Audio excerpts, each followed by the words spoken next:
মুকুল আর নকুল দুই ভাই। ছেলেবেলায় তাদের বাবা মা দুজনেই মারা যায়। কষ্ট করেই তারা দুই ভাই বড় হয়েছে। মুকুল বিয়ে করেছে, তার বউ রয়েছে। বাড়ির পাশের পুকুরে মাছ চাষ করেই তাদের সংসার চলতো।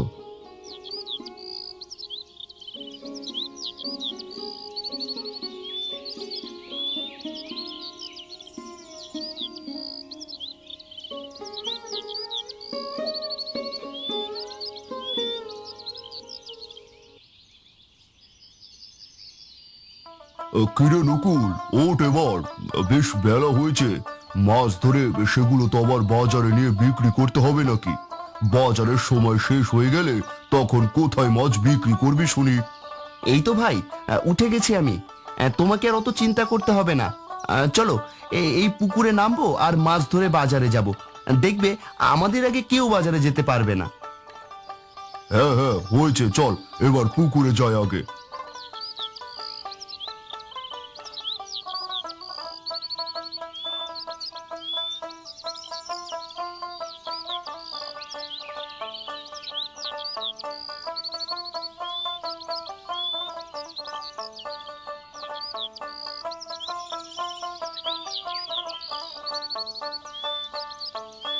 এবার মাছ বেচে দেখবে আমরা অনেক টাকা লাভ করতে পারবো। আমাদের মতো এমন বড় মাছ বাজারে আর কারো বোধহয় হয়নি। সেটা বাজারে গেলেই বুঝতে পারবো। চল মাছগুলো নিয়ে বাজারে যাই এবার।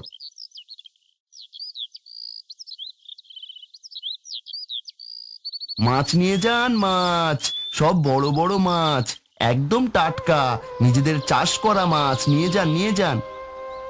আরে বাহ, মাছগুলো তো বেশ বড় বড়। হ্যাঁ ভাই, নিয়ে যান, আমাদের সব মাছই এমন বড় বড়। শুধু যে বড় তাই নয়, একদম টাটকা আর খেতেও অনেক সুস্বাদু। নিয়ে যান ভাই, না নিলে পরে কিন্তু আফসোস করতে হবে। তা বেশ, দিন তাহলে এই বড় মাছ দুটো। ভাই, আমাকেও দিন, এইটা দিন আমাকে। দেখেছিস ভাই, কি অল্প সময়ের মধ্যে আমাদের সব মাছ বিক্রি হয়ে গেল। আমি তো শুধু তাকিয়ে তাকিয়ে ক্রেতাদের মাছ নিয়ে যাওয়া দেখছিলাম। কি চাহিদা ছিল আমাদের মাছে! অন্য সব মাছ বিক্রেতারাও হা করে আমাদের দিকে তাকিয়েছিল। তা থাকবে না? কত যত্ন করে আমরা চাষ করি, সময় মতো পুকুর পরিষ্কার করি, মাছেদের খেতে দিই। আমাদের মাছের চাহিদা তো এমন হবেই। আমি তোমাকে আগেই বলেছিলাম, আমাদের মাছের মতো এমন বড় মাছ আর কারো হবে না। তুমি তো আমার কথা বিশ্বাসই করলে না। আজ অনেক টাকা আয় হয়েছে, ভাবছি এই টাকা দিয়ে কি করব। কি আবার করব? আমরা আরো পুকুর কিনবো, সেগুলোতেও মাছ চাষ করব। এটা তো খুবই ভালো কথা বলেছিস। বেশ, তবে তাই হবে। বউ, কোথায় গেলে? এদিকে এসো, এই টাকাগুলো রাখো তো। আজ মাছ বিক্রি করে এত টাকা পেয়েছি, বুঝলে তো? এই টাকা দিয়ে এবার কি করবে শুনি? কি করবো আবার? এই টাকা দিয়ে আমি আর নকুল আরো পুকুর কিনবো, সেগুলোতেও মাছ চাষ করব। বলি, তুমি কি পাগল নাকি তোমার মাথা খারাপ বলো তো? কেন, কি হয়েছে? ও, আমি আবার কি করলাম বলো তো? যদি সব পুকুর তোমার ভাইয়ের সাথেই চাষ করো আর সব টাকা এভাবে শেষ করে ফেলো, তাহলে তোমার নিজের বলে কিছু থাকবে? হ্যাঁ, কি সব বলছো তুমি? না করলে আমাদের পুকুর বাড়বে কি করে? বাড়বে। তুমি একা একা বাড়াবে। এই দেখো, এতগুলো টাকা তোমার একার হলে কতই না ভালো হতো। তাই বলে ওকে এভাবে ঠকাবো? ঠকানোর কথা বলছো কেন? তোমার নিজের জন্য কিছু জমাতে হবে না? নিজের কথা না ভাবো, আমার কথা তো একটু ভাববে নাকি? ঠিক আছে, দেখে কি করা যায়।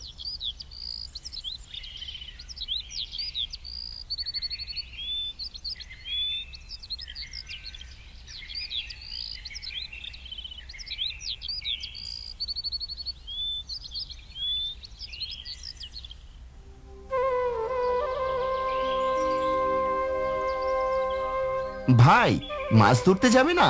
প্রতিদিন তো তুমি ডাকো, আজ কেন এখন ওঠোনি? না, যাবো না, তোর সাথে আবার কিছু কথা আছে।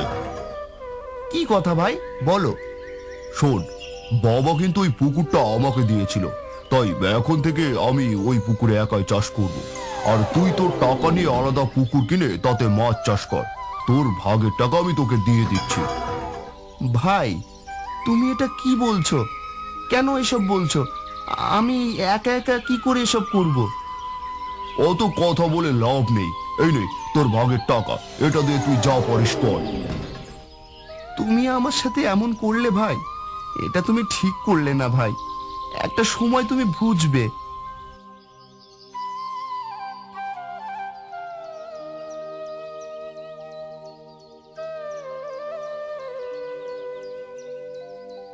যা, এতদিনে তুমি একটা ঠিক কাজ করতে পেরেছো। এবার দেখবে আমাদের কত টাকা পয়সা হয়। যাও যাও, গিয়ে বাকি মাছগুলো ধরে নিয়ে বাজারে বিক্রি করে এসো। কি আর করব, যাই গিয়ে দেখি কোনো পুকুর পাই কিনা কারো কাছে।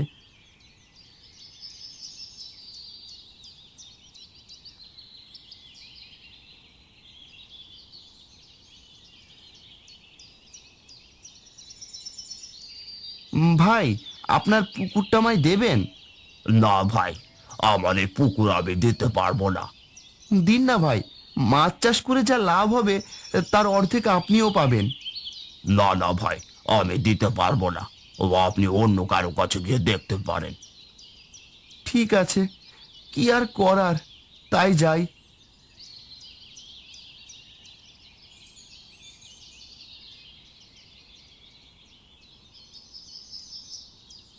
ও ভাই, আপনার যে পুকুরটি আছে সেটি দিতে পারবেন আমাকে? মাছ চাষ করে যে লাভ হবে তার অর্ধেক পাবেন আপনি। না ভাই, আমারও পুকুর আমি কাউকে দেব না। আপনি অন্য কোথাও যান, আমি একটু ব্যস্ত আছি। এখন আপনি আসতে পারেন। নকুল তাদের এমন কথা শুনে মন খারাপ করে হাঁটতে হাঁটতে একটি গাছের নিচে এসে বসে। সারাদিন এত করে খুঁজে একটাও পুকুর পেলাম না, কিন্তু আমি এবার কি করব? আমার কাছে যে টাকা আছে তা দিয়ে পুকুর কিনলে মাছ চাষ করার টাকা থাকবে না, আবার মাছ চাষের টাকা রাখলে পুকুর পাওয়া যাচ্ছে না। এবার কি করব আমি? হে উপরওয়ালা, একটা ব্যবস্থা করে দাও। আরে আরে, ছেলেটাকে বলছে ও মাছ চাষ করবে। কতদিন মাছ খেতে পাই না। আমার বাঁশবাগানের পুকুরে সব মাছ শেষ হয়ে গেছে, আর কোনো মাছ খেতে পাই না। যাই, ওর সাথে একটু কথা বলে দেখি। ওরে বাবা রে, এ তো দেখছি পেতনি। আমাকে মেরো না, মেরো না তুমি আমাকে। চুপ কর হতচ্ছাড়া, তোকে আমি কখন বলেছি যে তোকে আমি মারবো? তুই আমার কথা শুনবি তো নাকি? তুমি তাহলে আমাকে মারবে না? না রে, আমার ক্ষতি না করলে আমি তাকে মারি না। তুই এখানে কেন এসেছিস সেটা বল। আমার ভাই আমাকে তার সাথে মাছ করতে রাখবে না, আমাকে কিছু টাকা দিয়ে আলাদা করে দিয়েছে। এখন আমি যে মাছ চাষ করব তার জন্য আমি একটি পুকুর পাচ্ছি না। ও, এই কথা। তাহলে শোন, আমার কাছে একটি পুকুরের সন্ধান আছে। সেখানে তুই অনেক মাছ চাষ করতে পারবি। তবে আমার শর্ত দুটি। যদি আমার শর্ত মানিস তবে তোকে তার সন্ধান দিতে পারবো। কি শর্ত বলো? প্রথম শর্ত, তোকে মাছের 1/3 আমায় দিতে হবে। বেশ বেশ, আমি এ শর্তে রাজি। পরেরটা কি বলো দেখি? ওখানে তুই শুধু চিংড়ি মাছ চাষ করতে পারবি, কারণ চিংড়ি মাছ আমার খুব পছন্দের কিনা। বেশ তো, আমি তোমার দু শর্তে রাজি আছি। এবার বলো পুকুরটা কোথায়? ওই যে পাশের বাঁশবাগান আছে সেখানে। আর সেখানে আমার ভয়ে কেউ যায় না, তাই তোর মাছও চুরি হবে না। বেশ, আমি তাহলে কাল ছোট চিংড়ি মাছ নিয়ে আসবো এখানে। ঠিক আছে, এসো তবে।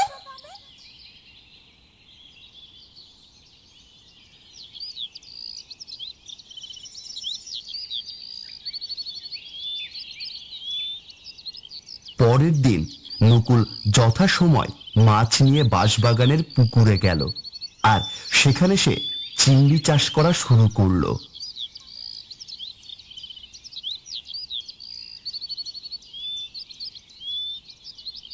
বাহ, তুই তো বেশ কাজের ছেলে, বেশ পরিশ্রমী তুই। অল্প দিনে চিংড়িগুলো কেমন বড় বড় হয়ে গেছে। আমার তো দেখেই জিভে জল আসছে রে। আর একটু বড় হলেই তুমি এগুলো খেতে পারবে, আর আমিও এগুলো বিক্রি করতে পারবো। বেশ বেশ, সে হবে। ওদিকে মুকুলের সব চিংড়ি বড় হয়ে গেছে, কিন্তু মুকুলের পুকুরের মাছ যত্নের অভাবে বড় তো হয়নি, উল্টে আরো মাছ সব মরে যাচ্ছে।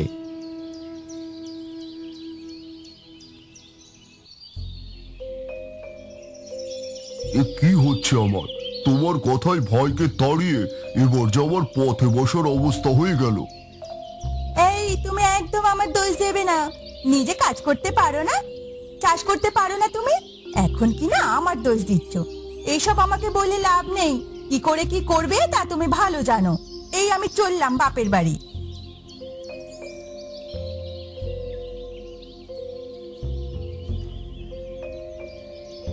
বউয়ের কথায় আমি সব হারালাম, এবার আমাকে পথে পথে ঘুরতে হবে।